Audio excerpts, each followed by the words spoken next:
આવી સ્ટ્રો આપી છે ને એને આ રીતે કટિંગ કર્યું છે. જો આ એક આમ છેડો કાપ્યો છે થોડો,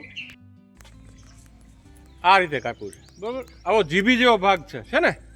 હવે તમારે શું કરવાનું છે, ઘડ પાડી દેવાની, સમજ્યા? આને અડવાનું નથી, આ છેડાને ફક્ત જીભી જેવું બનાવવાનું છે. જીભી જેવું બનાવવા માટે આ બે ખૂણા જો હું આમ કરું છું ને, એને તમારે આમ ઘડ પાડી દેવાની. ચોખ્ખો ભાગ થઈ જવો જોઈએ. દેખાય છે બધાને? ચોખ્ખો.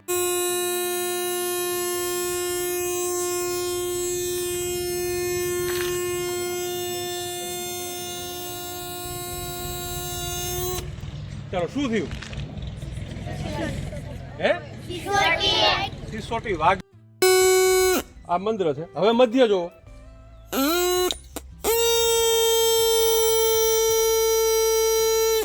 ફેર પડ્યો અવાજમાં? હવે ઉપરનો તાર સપ્તક તો સમજાણું? જેમ લંબાઈ આપણે ઘટાડતા જાય છે